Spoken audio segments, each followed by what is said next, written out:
سلیمان نے کہا کہ اے دربار والو، کوئی تم میں ایسا ہے کہ قبل اس کے کہ وہ لوگ فرما بردار ہو کر ہمارے پاس آئیں ملکہ کا تخت میرے پاس لے آئے؟ جنات میں سے ایک قوی ہیکل جن نے کہا کہ قبل اس کے کہ آپ اپنی جگہ سے اٹھیں میں اس کو آپ کے پاس لا حاضر کرتا ہوں، اور مجھے اس پر قدرت بھی حاصل ہے اور امانت دار بھی ہوں۔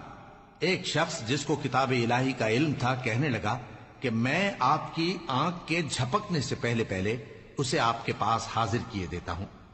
جب سلیمان نے تخت کو اپنے پاس رکھا ہوا دیکھا تو کہا کہ یہ میرے پروردگار کا فضل ہے تاکہ مجھے آزمائے کہ میں شکر کرتا ہوں یا کفران نعمت کرتا ہوں، اور جو شکر کرتا ہے تو اپنے ہی فائدے کے لیے شکر کرتا ہے، اور جو ناشکری کرتا ہے تو میرا پروردگار بے نیاز ہے، کرم کرنے والا ہے۔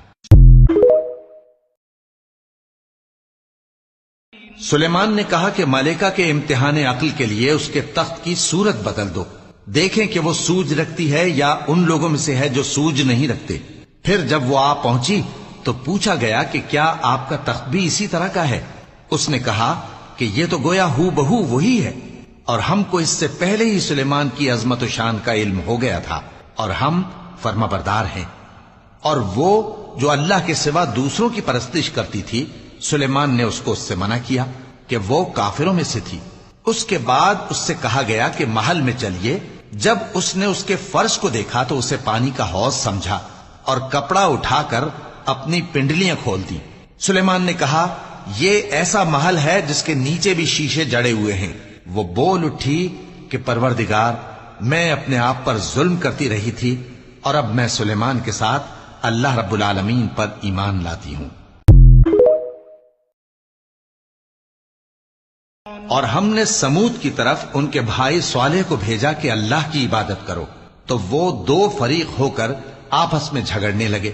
صالح نے کہا کہ اے قوم، تم بھلائی سے پہلے برائی کے لیے کیوں جلدی کرتے ہو، اور اللہ سے بخشش کیوں نہیں مانگتے تاکہ تم پر رحم کیا جائے؟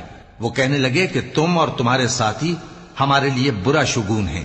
صالح نے کہا کہ تمہاری بدشگونی اللہ کے پاس ہے، بلکہ تم ایسے لوگ ہو جن کی آزمائش کی جاتی ہے۔ اور شہر میں 9 شخص تھے جو ملک میں فساد کیا کرتے تھے اور اصلاح سے کام نہیں لیتے تھے۔ کہنے لگے کہ اللہ کی قسم کھاؤ کہ ہم رات کو اس پر اور اس کے گھر والوں پر شبخون ماریں گے، پھر اس کے وارثوں سے کہہ دیں گے کہ ہم تو اس کے گھر والوں کے موقع ہلاکت پر تھے ہی نہیں، اور ہم سچ کہتے ہیں۔